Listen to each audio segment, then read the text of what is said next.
Kids PPL, di tahun yang baru ini kita akan sama-sama mulai memperkatakan visi tahun 2022. Adik-adik ikutin ya. Kids PPL siap bangkit menjadi terang bagi sesama. Sekali lagi ya, adik-adik ikut ya. Kids PPL siap bangkit menjadi terang bagi sesama. Ya ampun, astaga, kenapa ini berantakan sekali ya? Barang di mana-mana. Nael, Apa sih Kak, teriak-teriak? ini siapa yang berantakin sampai kayak gini ya ampun? Nggak tahu, kayaknya Koko. Aduh, kamu jangan ngikutin Koko ya. Kita itu rumah nggak boleh berantakan kayak gini. Kalau berantakan jadi nggak nyaman kita tinggalnya ya. Kita mau ibadah dulu ya. Nanti habis ibadah kita beresin ini aja Koko ya. Tapi sebelum itu kita doa dulu yuk. Sebelum mulai ibadah, Nael doa dulu ya.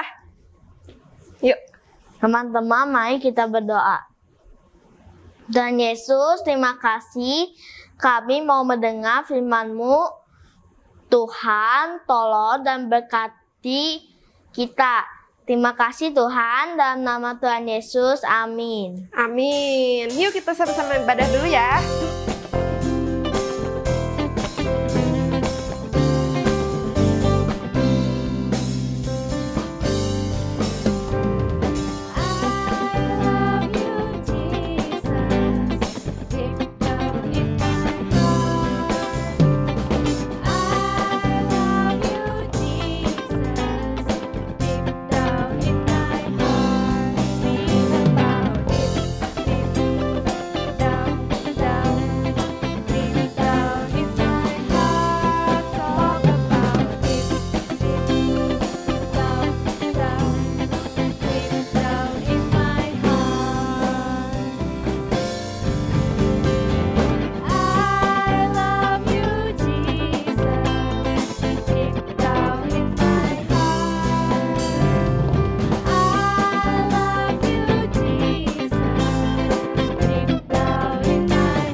Adik-adik, kita berikan yang terbaik untuk Tuhan dan tetap berserah kepada Tuhan.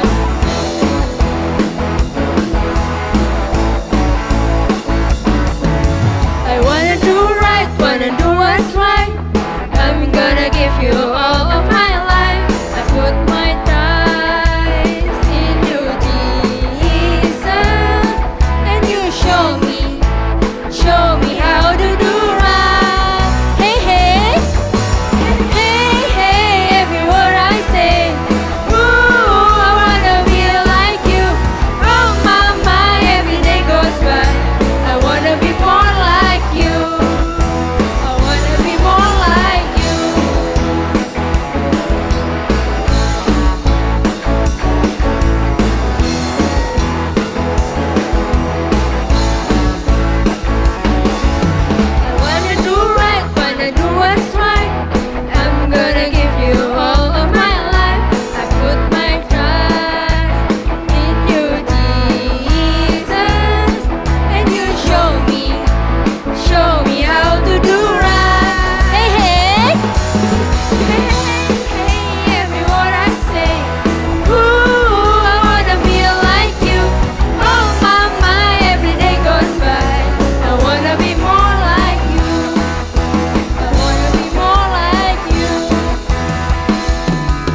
kita mau menyembah Tuhan dengan lebih sungguh-sungguh lagi.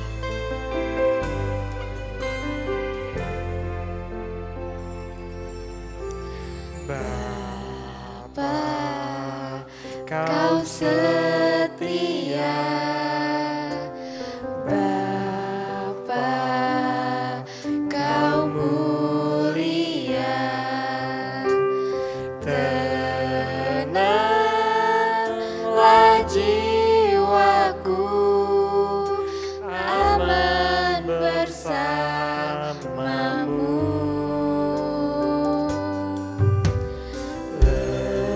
Lebih dari harta,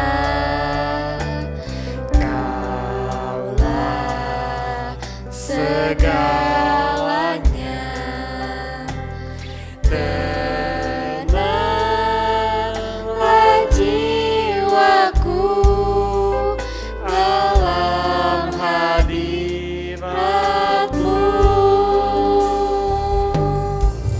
Kau tunjukkan kasih setiamu, Kau menyediakan yang ku perlu. Kau setia, Kau mulia, dulu, sekarang, dan selamanya. Kau tunjukkan kasih setiamu,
How are you? Wah, Kak Lisa berharap semua adik-adik dalam keadaan yang baik ya. Jumpa lagi dengan Kak Lisa di minggu ini. Kita mau belajar lagi bersama-sama tentang firman Tuhan di pagi ini. Tapi sebelumnya Kak Lisa mau ajak adik-adik untuk duduk yang rapi. Kemudian adik-adik ambil Alkitabnya. Udah nggak ada lagi yang main-main. Udah nggak ada lagi yang ngobrol ataupun makan ya. Kita mau menghadap Tuhan dengan kita berdoa terlebih dahulu sebelum mendengarkan firman Tuhan. Yuk kita berdoa. Bapa, selamat pagi. Kali ini kami datang ke hadapan Tuhan untuk sama-sama mau belajar, mau mendengarkan firman Tuhan. Roh Kudus bantu supaya kami semua bisa duduk dengan tenang, bisa konsentrasi, dan Tuhan juga bantu Kak Lisa untuk bisa menyampaikan apa yang Tuhan ingin sampaikan kepada adik-adik dengan sederhana supaya adik-adik bisa mengerti dan memahami dengan mudah. Terima kasih Tuhan Yesus, di dalam nama-Mu kami berdoa dan bersyukur. Haleluya, amin. Nah, adik-adik, hari ini Kak Lisa mau ajar adik-adik tentang sesuatu yang sehari-hari sekali, ya. Nah, adik-adik, sebelumnya Kak Lisa mau liatin adik-adik. Kalau adik-adik ya, lihat gambar seperti ini. Nah, ya, ada gambar apa ini adik-adik? Betul, ada gambar kamar, ya. Kamarnya gimana nih? Ya, kamar ini kamar yang berantakan ya. Betul ya? Ada barang-barang yang penuh berserakan di mana-mana. Sedangkan ada gambar yang kedua adik-adik. Nah, gambar yang ini. Oke, adik-adik lihat ya. Ini juga ada gambar kamar, tapi kamarnya gimana adik-adik? Betul, kamarnya rapi ya. Semua tersusun dengan rapi dan teratur. Nah, kalau adik-adik lebih suka kamar yang mana? Kamar yang seperti ini atau kamar yang seperti ini? Ya, semua pasti menunjuk kamar yang ini karena kamar ini jauh lebih rapi, lebih bersih ya adik-adik. Nah, pasti adik-adik bertanya-tanya, kenapa ya Kak Lisa menunjukkan dua gambar kamar, yang satu kamar yang berantakan, yang satu lagi kamar yang bersih, rapi. Sedangkan yang tadi adalah kamar yang berantakan dan kotor. Nah, kita mau belajar apa coba hari ini? Ya, yuk Kak Lisa mau sama-sama dengan adik-adik mengajak adik-adik membaca dari firman Tuhan dari Keluaran pasal yang ke-40. Ya, kita akan baca dari ayat yang pertama sampai ayat yang ke-9. Ya, Kak Lisa ajak adik-adik baca bersama-sama. Yuk, adik-adik kelas besar yang sudah bisa baca boleh ambil Alkitabnya. Kita baca bareng-bareng ya. Sedangkan adik-adik yang kelas kecil, ada mama papa yang nanti akan bantu adik-adik untuk membaca. Ya, yuk. Buka dari Keluaran 40 ayat yang pertama. Ya, Kak Lisa bacakan ya. Judulnya Musa mendirikan kemah suci. Berfirmanlah Tuhan kepada Musa. Pada hari yang pertama dari bulan yang pertama haruslah engkau mendirikan kemah suci, yakni kemah pertemuan itu. Kau tempatkanlah di dalamnya tabut hukum dan kau pasanglah tabir sebagai penudung di depan tabut itu. Ayat yang keempat, kau bawalah ke dalamnya meja dan taruhlah di atasnya perkakas menurut susunannya. Kau bawalah ke dalamnya kandil dan kau pasang lampu-lampunya di atasnya. 5. Kau taruhlah mezbah emas untuk membakar ukupan di dalam tabut hukum. Kau gantungkanlah tirai pintu kemah suci. 6.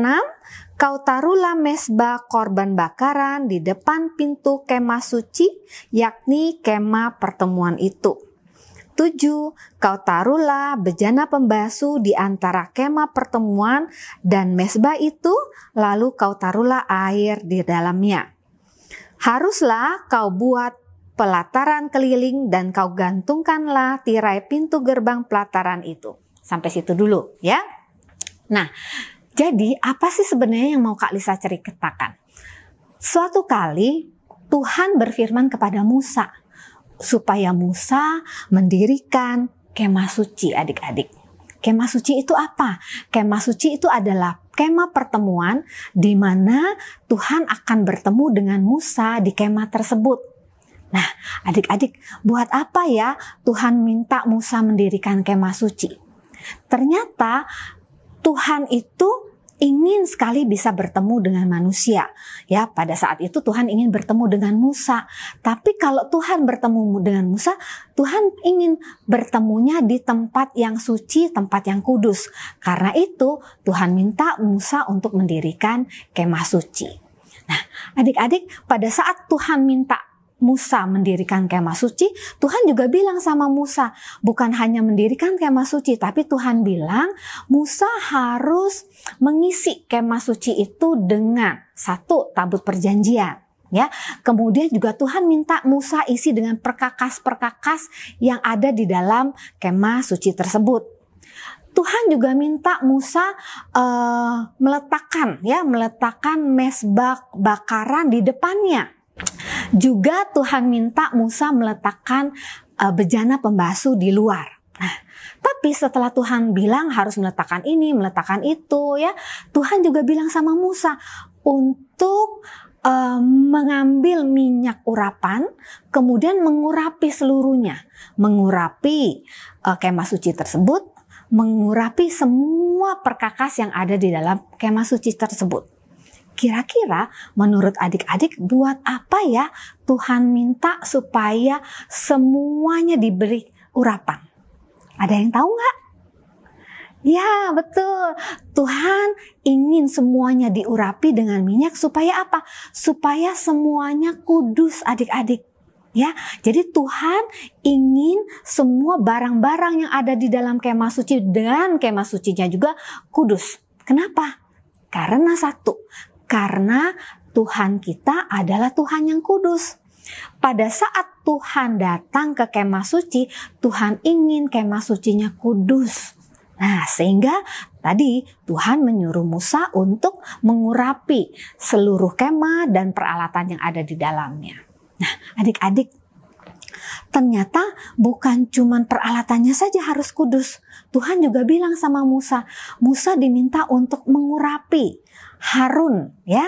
Harun itu adalah orang yang nanti diminta Tuhan untuk mengurus seluruh kemah suci tersebut. Orang yang mengurusnya pun harus suci, harus kudus. Makanya Tuhan menyuruh Musa juga untuk mengurapi Harun, memberikan Harun pakaian kudus, ya. Kemudian juga seluruh anak-anak Harun yang nanti akan mengurus kemah suci itu juga harus diurapi. Jadi benar-benar semuanya adik-adik harus kudus.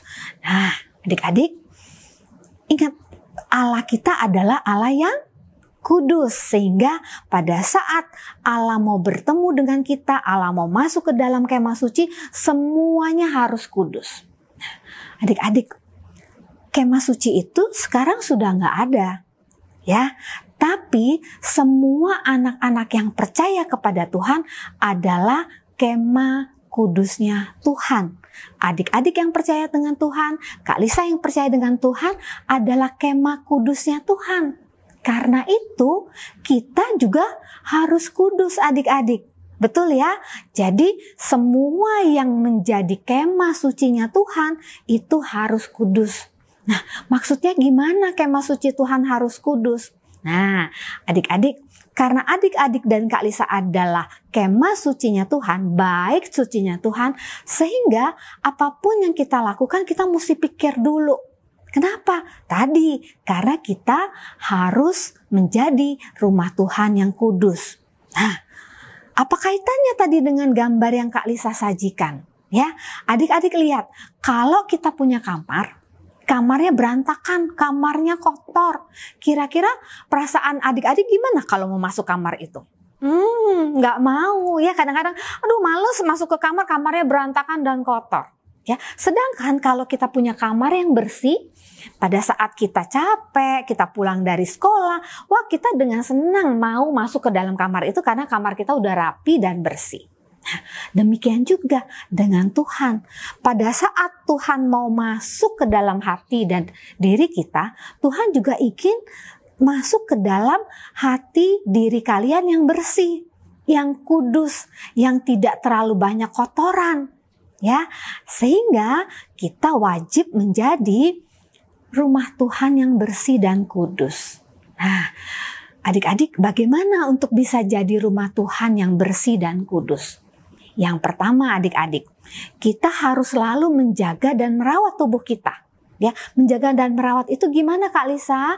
Satu, menjaga dan merawat itu kita harus rajin untuk membersihkan diri, ya, rajin mandi, ya, rajin untuk sikat gigi, karena kita adalah baitnya Allah, rumah kudusnya Allah, kita mesti rawat dengan baik, ya. Kita juga mesti tidur yang cukup adik-adik, ya.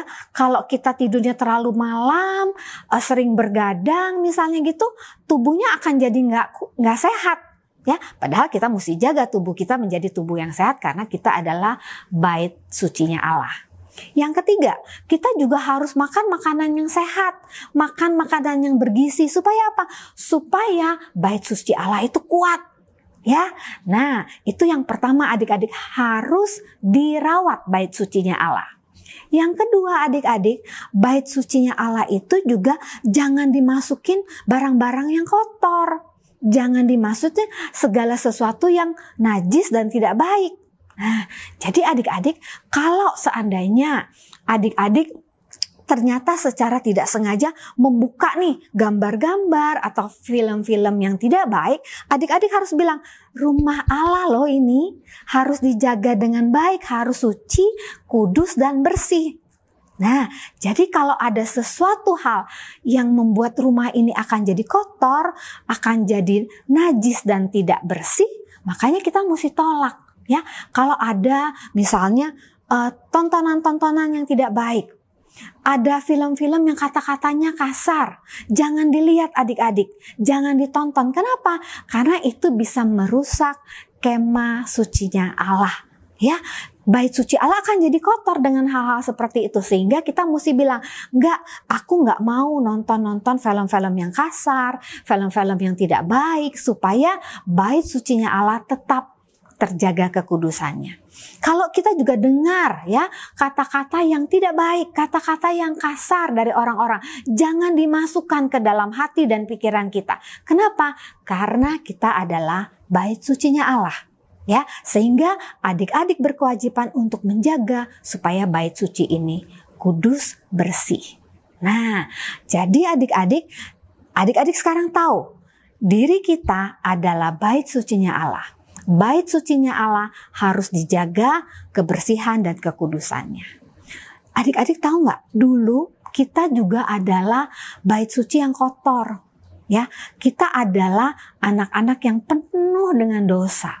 Ya, tapi setelah Tuhan Yesus hadir dalam diri kita, Tuhan Yesus mati di atas kayu salib, darah Tuhan Yesus sudah menyucikan segala dosa kita.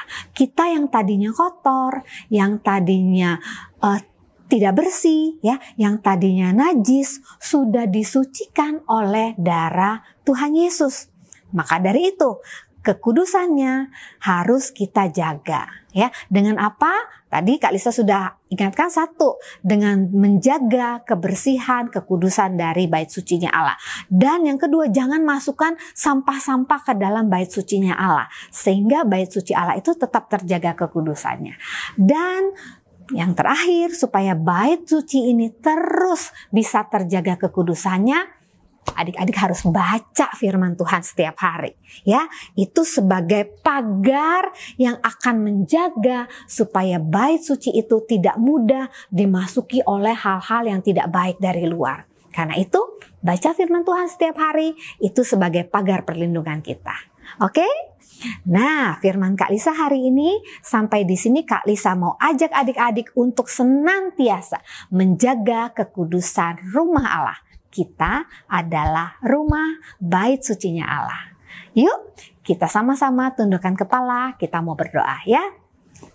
Bapa, terima kasih untuk firman di pagi hari ini. Kami tahu saat ini kami adalah bait sucinya Allah. Karena itu kami mau jaga supaya bait suci ini tetap kudus, bersih, dan berkenan di hadapan Allah. Mari Roh Kudus bantu setiap adik-adik yang ada di rumah untuk bisa terus menjaga kesucian bait suci ini. Menjaga diri kami supaya kami senantiasa bisa menjadi bait sucinya Allah. Terima kasih Tuhan untuk firman pagi hari ini. Kami juga mau berdoa Tuhan untuk setiap adik-adik yang di masa-masa sekolah ini, Tuhan terus jaga, lindungi mereka dari segala pergaulan yang tidak baik, supaya mereka senantiasa bisa menjadi bait sucinya Allah. Tuhan, kami juga berdoa untuk para orang tua. Biarlah Tuhan mengurapi orang tua kami, supaya orang tua kami senantiasa bisa menjaga, bisa mendidik anak-anak dengan takut akan Tuhan. Terima kasih Tuhan, di dalam nama-Mu kami berdoa dan bersyukur. Haleluya. Amin. Oke, sampai jumpa lagi adik-adik. Happy Sunday and God bless you.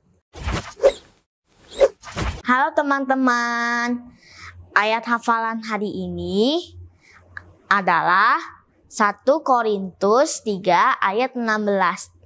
Tidak tahukah kamu bahwa kamu adalah bait Allah dan bahwa Roh Allah diam di dalam kamu? Satu lagi ya teman-teman. 1 Korintus 3 ayat 16. Tidak tahukah kamu bahwa kamu adalah bait Allah dan bahwa Roh Allah diam di dalam kamu? Kirimkan ayat hafalan ini ke kakak-kakak sekolah minggu. Happy Sunday, God bless you, bye.